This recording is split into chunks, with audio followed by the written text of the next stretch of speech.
Hi everyone, I just wanted to share this quick video with you on my experience with this particular amplifier that I purchased recently, and that is the Fosi Audio BT20A Pro.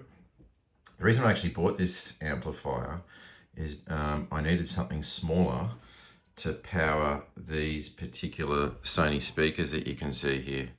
I actually bought these speakers a while ago and had them paired up in my former office to a Marantz vintage amplifier, but I've now got them connected up to my PC, as you can see, and needed something a bit more compact, and of course wanted something cost effective, and a quick online search seemed to point towards this as a good option. So I took the plunge and bought it off Amazon. I think they had a $10 discount recently, so I took advantage of that. Now, the thing I like about this particular amplifier, aside from the low price, is that although it's small and basic, it does have a pretty good feature set.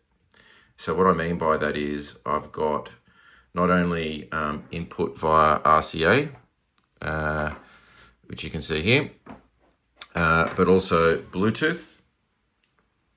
And just a quick look at the back here, you can see all the connections. That is sufficient for this particular requirement that I have. The other features that are nice, aside from Bluetooth, which I think is Bluetooth 5.0, which is plenty good for most people, is that unlike some of the other Fosi Audio amplifiers, you do get, in addition to volume control, tone controls. So I can boost or reduce the treble and the bass, which is great. Some other models like the V3, for example, which is sort of aimed more towards audiophile use cases, don't really give you that. So that's a nice addition.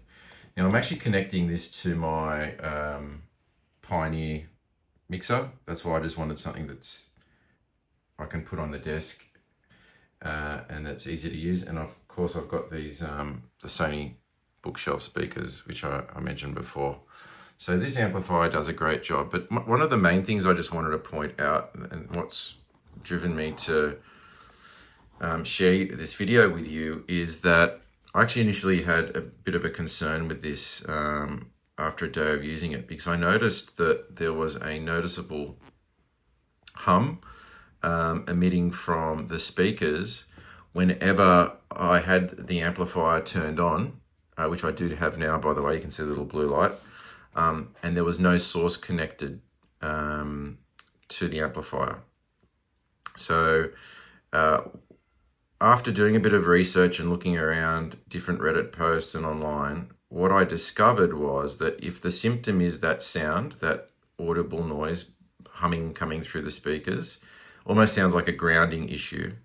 And you can also confirm that if you put your hand on the case, the metal case, it does reduce it a little bit, but it's still present.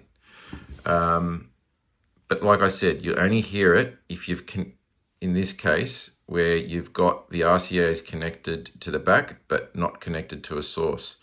The moment a source is connected, the hum goes away. So if I plugged these into my Pioneer mixer that I showed you behind me, the issue would go away. If I pulled them out from the source, it would come back. Or if I had it unplugged at the source, but I connected to Bluetooth, it would go away.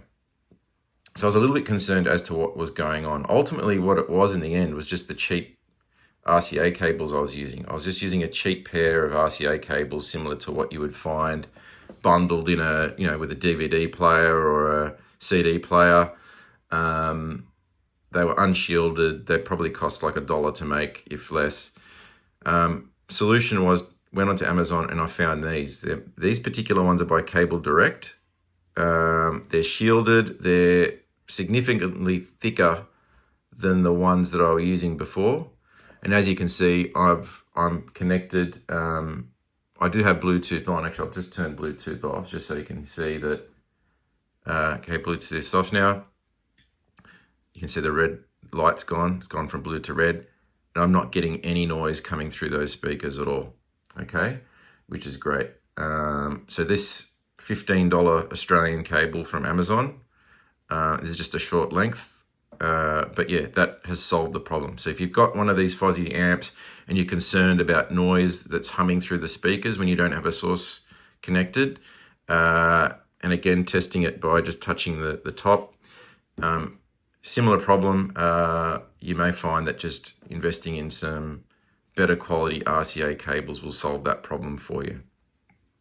So yeah, check that out. The other thing I did buy not long afterwards is also these Fosi Audio speaker banana plugs.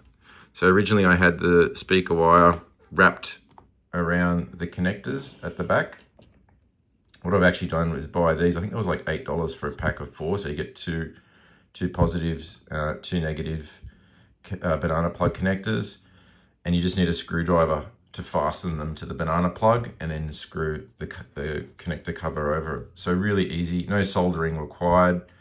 And that's a much neater solution because you'll find that it is quite limited in terms of space here. So trying to wrap speaker cables around those connectors is a bit challenging. So that little add-on solved that problem and just made that a bit more of an elegant solution for me.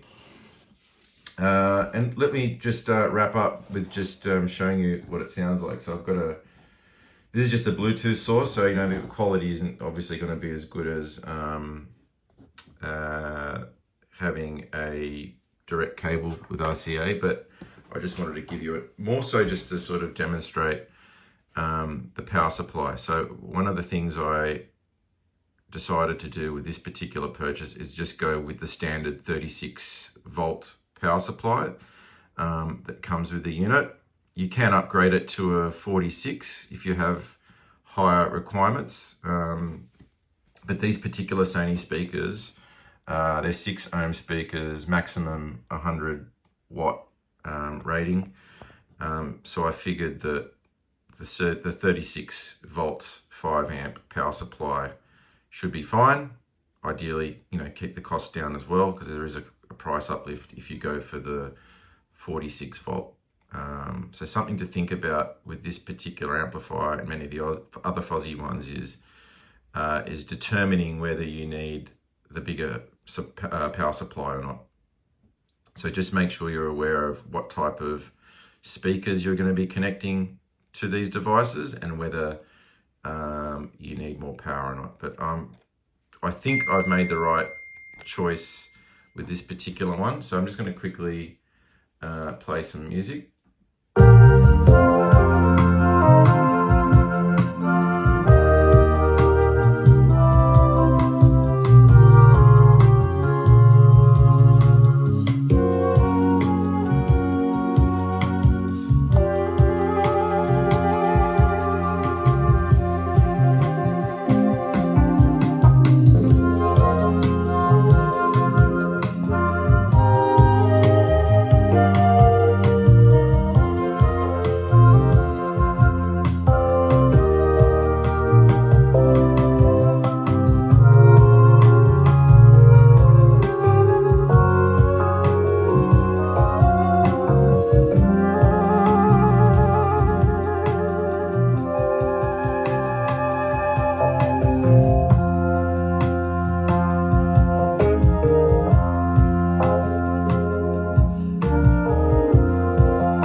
Hopefully you enjoyed that.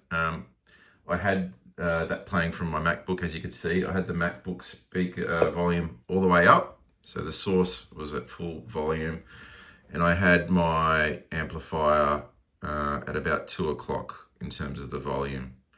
And look, that was plenty of volume for me in a room this size.